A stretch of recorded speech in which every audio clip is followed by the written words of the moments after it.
Honourable Minister, President, Chairman, distinguished guests, ladies and gentlemen, I'm delighted to be speaking at this excellent and important conference, and I thank the RICS for organising it and Tata Housing for presenting it. It will be discussing major issues and will have a very impressive and expert faculty of speakers. And I particularly welcome seeing here Honourable Minister Kamal Nath, who is making a very major contribution in precisely this area. I'm delighted to be in Delhi and delighted to have this opportunity to reaffirm the partnership between the UK and India and the position of the City of London as a truly global financial centre serving domestic and international markets and increasingly looking to the new powers and looking in particular to India. This is a message stressed by the UK government. India was the first country visited by Prime Minister David Cameron after taking office in 2010. As Lord Mayor of the City of London, I act as ambassador for UK financial, professional and business services, the City brand. My international visits aim to build strong business partnerships and to champion British expertise along the whole supply chain, in particular in infrastructure, design, engineering, project management, construction, as well as finance and legal services. And in doing so, I'm also very lucky, as I have had the very best British showroom, London 2012, the Olympic and Paralympic Games, when we truly lived up to the hallmark of Made in Britain, representing high quality, skill and creativity. It was a great showcase for British expertise and ability in delivering huge and complex urban infrastructure on time and on budget, and with great results. Athletic and sporting facilities for the Games, obviously, but with social and economic legacy, transforming a very run-down area of London. There are other schemes as well. The King's Cross regeneration of a former railway area. Again, social and economic transformation of a run-down area. Now, the resources and expertise which have delivered those projects in London, and there are other projects throughout the UK, and the resources of the City of London itself are at the disposal of our partners in India as you transform your own infrastructure. India remains on course to be the world's largest economy, and it will continue to grow and expand. But that growth and that economic transformation will be hampered if it is not accompanied by the right infrastructure to serve business and the population. Infrastructure is a huge agent for social and economic change. The challenges for India are clear: 590 million people to project to live in Indian cities by 2030. 70% of net new employment created in cities, and an urban middle class of 91 million households, up from 22 million today. Delhi alone is projected to have a population of nearly 26 million. And McKinsey's assessment is that this will need to be accompanied by 2.5 billion square metres of roads and 7,500 kilometres of metros and subways, 20 times the capacity added in the past decade.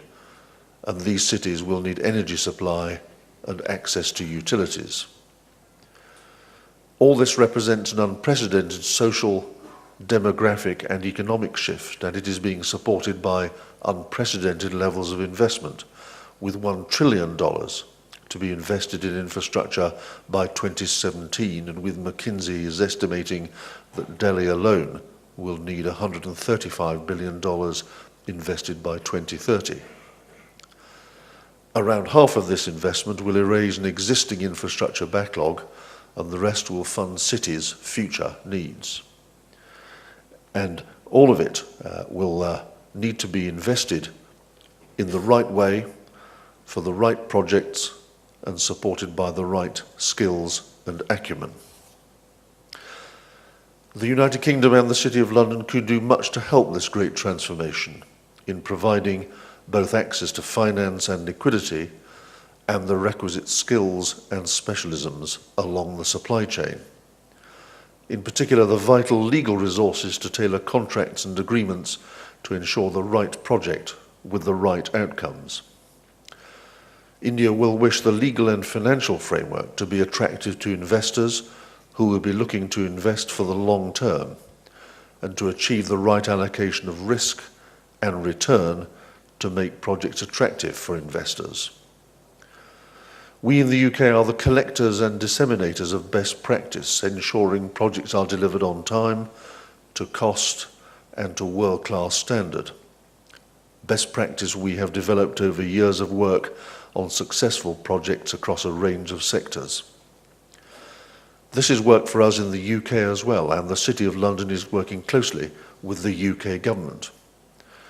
The UK's National Infrastructure Plan identified the need for around £250 billion sterling of investment in critical infrastructure in the UK, with 500 projects identified, the public sector providing 30% of finance and the rest from private sector sources.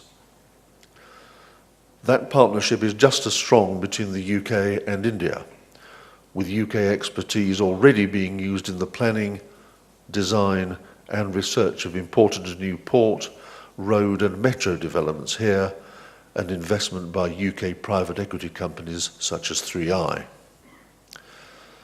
There has been excellent progress in the work of the British-India Infrastructure Group on PPP, including value for money, standardised contracts and contract management. In finance itself, whether that is debt or mutual funds, in planning and land economics, and in construction and infrastructure skills training. And, Honourable Minister, we were delighted that you were recently in London to sign a memorandum of understanding on urban regeneration and development with our Business Secretary, Dr. Vince Cable. And developing those skills will be critical in meeting India's future needs. The City of London and the UK has professional resources and skills, but India will want to develop, build and maintain its own cadre of professionals and experts. That is one central reason why I'm so pleased to be at this conference and why I'm so grateful to the RICS for their work in putting together such an excellent programme, building on the success of last year's conference in Kolkata. Research by the RICS shows the extent of the demand for professionals in India and the importance of giving the workforce the skills and expertise to meet the challenges of the future. There are currently 50 million people working in the built environment sector, of which only 2 million are professionally qualified. In 2011, India had a total supply of 533,000 civil engineers, with 27,000 added every year, against an annual demand of 4 million, while there was a total supply of 16,000 planners and only 600 being added each year, against an annual demand of 119,000. The RICS estimates that by 2020, on present projections, India could have a cumulative shortfall of 44 million professionals. That will mean recruiting and retaining staff, increased costs, skills gaps, which will impact upon the ability to deliver projects efficiently. These are striking figures, but it's through organisations such as the RICS that we can work in partnership to get the right workforce for India, through building partnerships between academic institutions and by using the UK's own globally admired professional standards. India's development presents great challenges but also great opportunities, not least in our partnership in working with private sector and government. Honourable Minister, during your recent visit to London, you invited UK companies to share their expertise with their Indian partners. They are very willing to do so, and we in the City of London and the UK as a whole are here to help, and help India to develop the right people and the right infrastructure as it grows as a global political and economic giant. It's very good to be here. I'm delighted to see you all, and I wish you all a successful and interesting day. Thank you very much indeed.